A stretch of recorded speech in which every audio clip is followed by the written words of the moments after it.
Hi, welcome to Madhi Food Tip. இன்னைக்கு நம்ம பார்க்க போறது ஒரு லஞ்ச் காம்போ.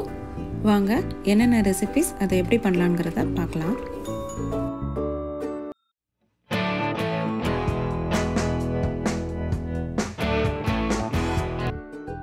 நான் முதல்ல ஸ்டவ்ல ஒரு பாத்திரத்துல கொஞ்சமா தண்ணி வச்சிருக்கேன். இதுல தக்காளியை சேர்த்துக்கலாம். 3 தக்காளி எடுத்துக்கிறேன். இதுல நடுவுல இந்த மாதிரி கட் பண்ணிட்டு சேர்த்துக்கோங்க. இது நல்லா கொதிக்க விடணும். இந்த மாதிரி தோல் தனியா பிரிஞ்சு வர அளவுக்கு கொதிக்க விட்டுட்டு ஆஃப் பண்ணிடுங்க. இப்போ இத நம்ம எடுத்து வச்சிரலாம். இத நல்லா ஆற விட்டுருங்க.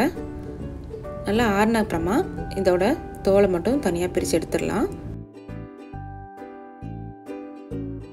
தோல் எல்லாத்தையும் எடுத்தாச்சு. நம்ம இத ரஃப்பா கட் பண்ணிக்கலாம். இப்போ இத ஒரு மிக்ஸி ஜாருக்கு மாத்திக்கோங்க.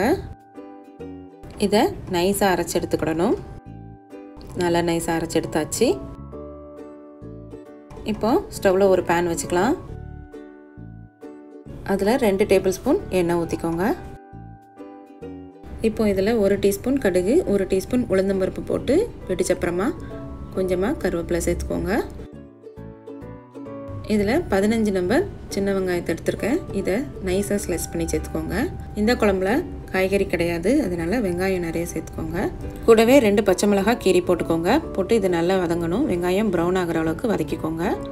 நல்லா வதங்கிடுச்சு. இப்போ நம்ம அரைச்சு வச்ச தக்காளி பேஸ்ட் இதுல சேர்த்துடலாம்.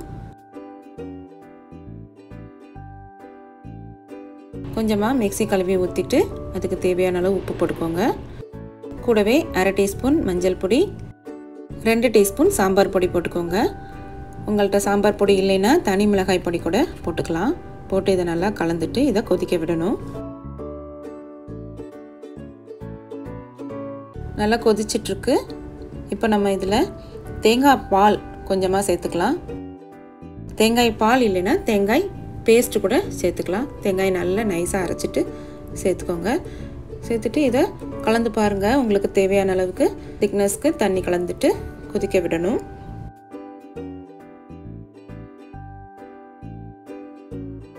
நல்லா கொதிச்சிட்டு இருக்கு. தேங்காயோட பச்சை வாசனை போயிருக்கும். இப்போ நம்ம மல்லி இலை சேர்த்துக்கலாம். சேர்த்துட்டு நல்லா கலந்து விட்டுட்டு ஸ்டவ் ஆஃப் பண்ணிடலாம். தக்காளி குழம்பு ரெடி ஆயிடுச்சு. இப்போ ஒரு pan வச்சுக்கோங்க.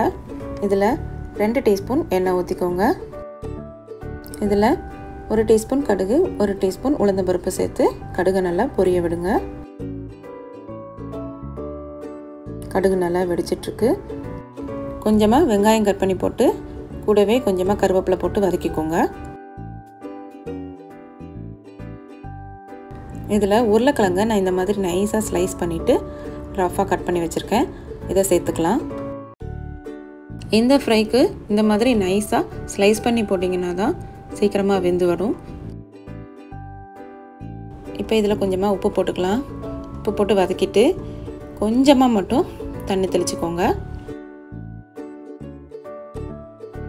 தண்ணி ஊற்றிட்டு கொஞ்சம் கலந்துட்டு இதை நம்ம மூடி போட்டு ஒரு 2 நிமிஷத்துக்கு வேக விடலாம். தண்ணியெல்லாம் இழுத்துட்டு உருளைக்கிழங்கு வெந்துருச்சு. இப்போது 1/2 டீஸ்பூன் மஞ்சள் பொடி, 1 டீஸ்பூன் காஷ்மீரி சில்லி பவுடர் போட்டிருக்கேன். நீங்கள் காரம் அதிகம் சேர்ப்பீங்கன்னா கூட கொஞ்சம் போட்டுட்டு நல்லா பிரட்டிக்கோங்க. கடைசியாக போட்ட பவுடர்ஸோட ஸ்மெல் போகிற வரைக்கும் வதக்கிட்டு ஸ்டவ் ஆஃப் பண்ணிடலாம். அவ்வளோதான், சூப்பரான சிம்பிள் லஞ்ச் காம்போ ரெடி ஆயிடுச்சு. தக்காளி குழம்பு, உருளைக்கிழங்கு பொரியல், கூடவே அப்பளம் வடகம் பொரிச்சிட்டு சாப்பிட்டிங்கன்னா சூப்பராக இருக்கும். இந்த ரெசிபிஸ் பிடிச்சிருந்தா சேனலை சப்ஸ்கிரைப் பண்ணிக்கோங்க. வீடியோ பிடிச்சிருந்தா லைக் பண்ணுங்கள், ஷேர் பண்ணுங்கள், கமெண்ட் பண்ணுங்கள். இன்னொரு வீடியோவில் மீட் பண்ணுறேன். தேங்க்ஸ் ஃபார் வாட்சிங்.